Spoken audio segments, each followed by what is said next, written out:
সেভাবে তিনি কথাগুলো বলছেন। কিন্তু অন্য সব কথার মধ্যে তার এই কথাটি একটু ব্যতিক্রম। কারণ হলো যে সাম্প্রতিক সময়ে বাংলাদেশে যে ভয়াবহ কয়েকটি ভূমিকম্প উপর্যুপরি হলো, আমাদের মনের মধ্যে নানা রকম তর্ক-বিতর্ক, নানা রকম সন্দেহ অবিশ্বাস যখন প্রবল।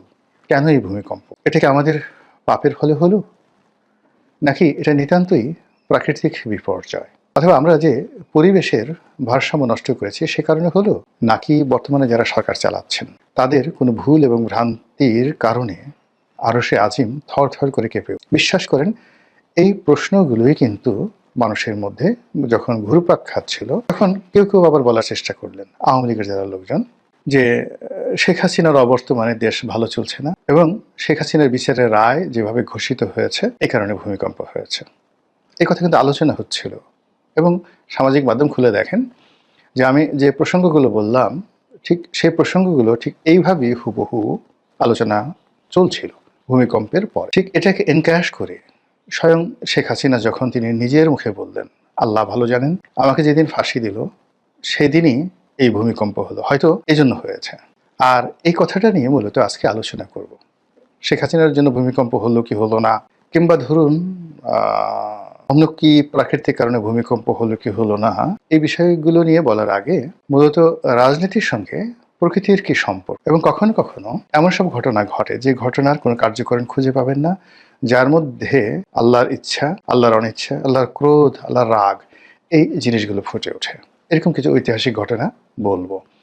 আর সেই ঘটনাগুলো শোনার পরে আপনারা নিজেরাই সিদ্ধান্ত নিতে পারবেন যে এই বর্তমান জমানাতে যে প্রাকৃতিক বিপর্যয়গুলো হচ্ছে বা গত 14 মাসে যে প্রাকৃতিক বিপর্যয়গুলো হচ্ছে তার জন্য আমি কতটা দায়ী, দামি কতটা দায়ী, উনি কতটা দায়ী, তিনি কতটা দায়ী। আমি এখন বলা শুরু করি। প্রথম প্রাকৃতিক বিপর্যয়, আজকের যে ডেড সি দেখেন, মানে আমাদের যে ভূপৃষ্ঠ রয়েছে সেই ভূপৃষ্ঠের সবচাইতে নিচু এলাকা এই ডেড সি।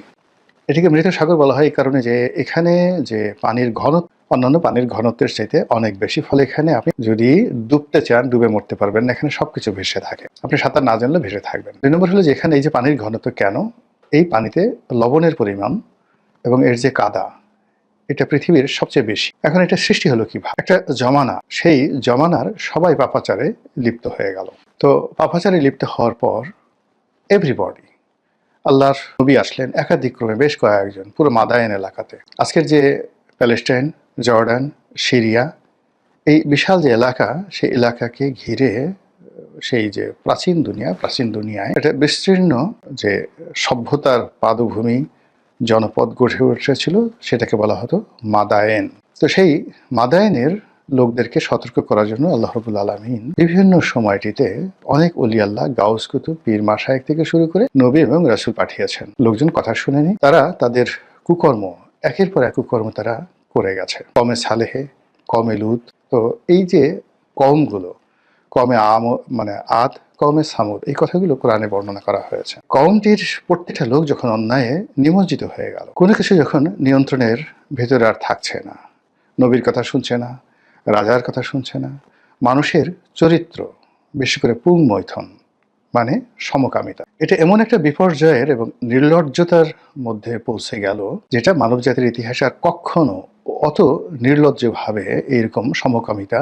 আল্লাহ সিদ্ধান্ত নিলেন এই জমিটাকে তিনি জিব্রাইলকে পাঠালেন। জিব্রাইল তার পাখা দিয়ে সেই জমিনটাকে একটা বাড়ি দিয়ে পুরো জমিনটাকে উল্টে দিলেন। মানুষজন, ঘর বাড়ি, পাহাড় পর্বত যা কিছু ছিল ওই ডেড সির পুরো এলাকাটা উল্টে গেল, দেবে গেল, সব কিছু নিচে পড়ে গেল, আর সেখানে একটা হ্রদ বা সাগর তৈরি হয়ে গেল এই মানুষের চরিত্রের কারণে। পৃথিবীতে যখন কোনো মহামানব আসে, আল বিদায় এবং আল নেহায়া গ্রন্থে আপনি এটি দেখতে পাবেন। মুহাম্মদ রাসূলুল্লাহ সাল্লাল্লাহু আলাইহি ওয়াসাল্লাম যেদিন জন্মগ্রহণ করলেন, ইবনে কাসিরের বর্ণনা মতে একটা ভূমিকম্প হলো এবং সেই ভূমিকম্পে ওই মুহূর্তে পৃথিবীর সবচেয়ে সুপার পাওয়ার ছিল Roman dynasty and Persian dynasty. পার্সিয়ান ডাইনেস্টির যে সুপার পাওয়ার, সেই সুপার পাওয়ার তখন সেটার সম্রাটের নাম ছিলেন নওশের ওয়া। তার যে প্রাসাদ, সে প্রাসাদের গম্বুজ ভেঙে গেল এবং মক্কা থেকে যারা ওই রাতে একটা অদ্ভুত আকাশে আলো দেখে, সিরিয়ার রাজধানী দামেস্ক থেকে একেবারে পারস্য পর্যন্ত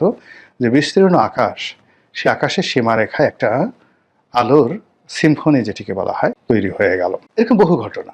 এরপরে আসুন যে তৈমুর লং যেদিন মারা গেলেন এবং যেদিন জন্ম নিলেন, সেই দিনেরও এরকম পৃথিবীতে অতি আশ্চর্য ঘটনা ঘটেছিল।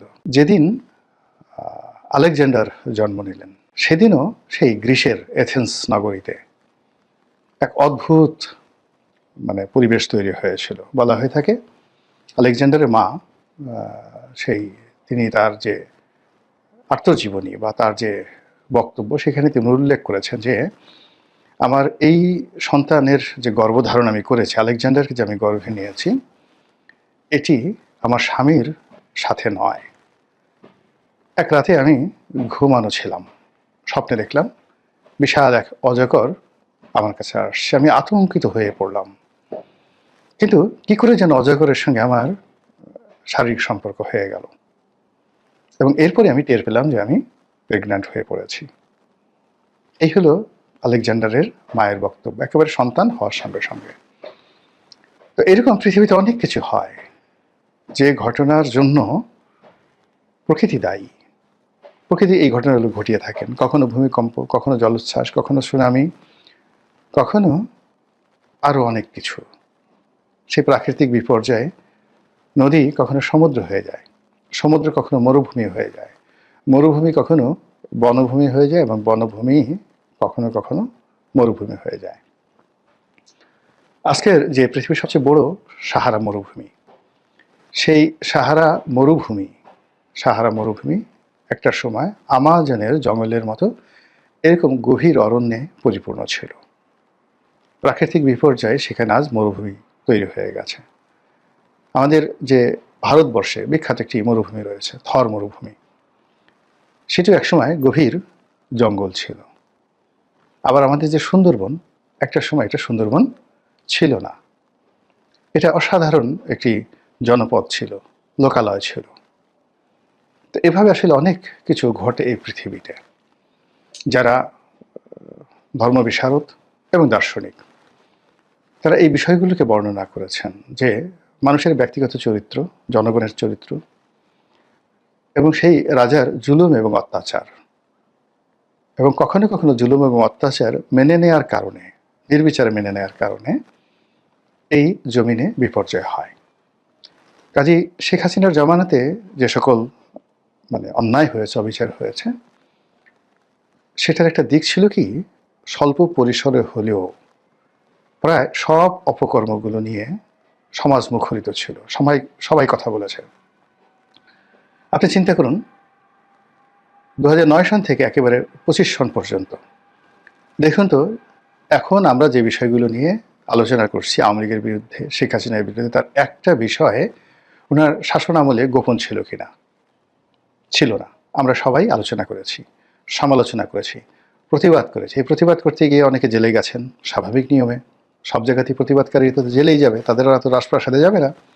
অনেককে দুনিয়া থেকে সরিয়ে দেওয়া হয়েছে, গুম হয়েছে, আয়নাগর হয়েছে, কিন্তু প্রতিবাদটা চালু ছিল। এবং it's a beauty of democracy. কিন্তু দেখা গেল যে একটা মুনাফিকের সরকার যখন এসে যায়, খুব হাসাহাসি, জাস্ট অনেকটা হীরক রাজার দেশের মতো গান গাবেন, কথা বলবেন, কিন্তু গান গাওয়ার পরই আপনার কল্লা ফেলে দেওয়া হবে, আপনার বাক স্বাধীনতার কথা বলা হবে, এবং আপনি উগান্ডার ইদি আমিনের মতো বলবেন যে স্বাধীনতার কথা বলার যে কোনো স্বাধীনতা আছে, দ্যাট আই গ্যারান্টি। কিন্তু স্বাধীনভাবে আপনি কথা বলার পর আপনার স্বাধীনতাটুকু থাকবে কিনা, এটা আমি গ্যারান্টি দিতে পারবো না। কি অসাধারণ বিবিসিতে সেই বক্তব্য, অসাধারণ সেই বক্তব্য। তো এখন সেই রকম যখন কোনো একটা জনপদে এরকম একটা মুনাফিকির সরকার চলতে থাকে, যারা মানুষকে স্বপ্ন দেখায়, বিভ্রান্ত করে এবং মানুষদেরকে মুক্তির কথা বলে ডেকে আনে, ঘর থেকে এনে তারপর তাদেরকে বন্দি করে এবং হত্যা করে। আমরা যে আনলাকি 13 বলি, সেই আনলাকি 13-এর দিনে, আনলাকি 13 না, আমরা যেটা যে এপ্রিল ফুল বলি, সেই এপ্রিল ফুলটি মূলত ঘটেছিল স্পেনে। সেখানে 800 বছরের মুসলমান শাসক এবং তাদের সমস্ত সম্প্রদায় যখন রাজা ফার্ডিনান্ড এবং রানী ইসাবেলা এদের কাছে পরাজিত হতে থাকলো, এবং সর্বশেষ যে নগরটি, অনেকগুলো নগর ছিল, কর্ডোভা, সেভিল, এরকম একটা নগরী, একেবারে সর্বশেষ নগরী, সেখানে যারা যোদ্ধা তারা পালিয়েছিলেন। মসজিদে আজান দেওয়া হলো, এবং একজন আলেমকে ধরে এনে অস্ত্রের মুখে তাকে দিয়ে আজান দেওয়া হলো। পলাতক যারা সৈন্য তারা মনে করলেন যে হয়তো কোনো মুসলিম বাহিনী এসেছিল। এর কারণ হলো ওই সময়টাতে মরক্কোর শাসক ছিলেন ইউসুফ বিন তাসকিন, অত্যন্ত শক্তিশালী বাদশাহ, এবং একবার তিনি এসে মানে স্পেনে এসে, মরক্কো থেকে স্পেনে এসে তিনি মুসলমান শাসকদেরকে রক্ষা করেছিলেন। তো ওই সময়টাতে সবাই মনে করেছিল হয়তো সেই ইউসুফ বিন তাসকিন আবার এসেছে বা নতুন কোনো বাহিনী আরব থেকে এসেছে। ফলে সবাই যখন বের হয়ে এলো আর অমনি খ্রিস্টান বাহিনী তাদেরকে ধরল এবং সবাইকে নির্বিচারে বেকুব বানিয়ে হত্যা করল।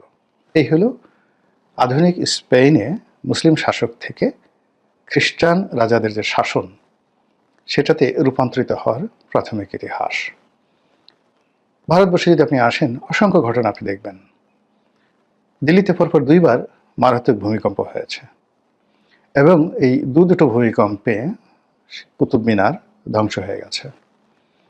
একবার হলো এবং সেটা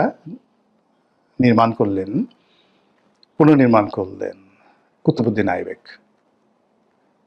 না, ইলতুৎমিশ। এর কারণ হলো এটা তৈরি করেছিলেন কুতুবউদ্দিন আইবেক তার যে পীর কুতুবউদ্দিন বখতিয়ার কাকির সম্মানে। তো সেটা একটা ভূমিকম্প হলো এবং এটার সঙ্গেও রাজনীতি জড়িত। এরপরে দ্বিতীয় দফা আবার ভূমিকম্প হলো সুলতান মোহাম্মদ বিন তুগলকের জামানাতে এবং তিনি সেটা আবার পুনর্নির্মাণ করলেন। আবার তৃতীয়বার ব্রিটিশ জামানাতে এটা আবার ভূমিকম্প হয়ে উপরের যে অংশটি সেটা ভেঙে গেল, আবার সেটি ইংরেজরা পুনর্নির্মাণ করলো। এই যে কুতুব মিনারকে কেন্দ্র করে 3টি যে ভূমিকম্প, এই 3টি ভূমিকম্পের সঙ্গে আপনি ডেট তারিখ অনুযায়ী ভিডিও বড় হয়ে যাবে, এই জন্য আমি বললাম না, কিন্তু সেই দিন যেদিন ভূমিকম্প হয়েছিল সেই দিনের রাজনৈতিক ঘটনা, প্রেক্ষাপট এবং পরিস্থিতি, যেটি ওই ভূমিকম্পটা অনিবার্য ছিল। বাংলাদেশে যে ভূমিকম্পগুলো হয়েছে এবং আগামীতে যে ভূমিকম্পর ঝুঁকি সমূহ রয়েছে তার সঙ্গে আমাদের চেহারা, চরিত্র, আচার আচরণ, চিন্তা চেতনা, কর্ম, আমাদের শাসকদের চিন্তা চেতনা, কর্ম, আমাদের অন্যান্য যারা এই সমাজকে স্ট্যাবল রাখেন তাদের চিন্তা এবং চেতনা কতটা দায়ী, এটা আপনারা ভাবুন, অথবা আপনারা নিজেরাই ভাবুন যে এটা নেহায়েত একেবারে প্রাকৃতিক কর্মে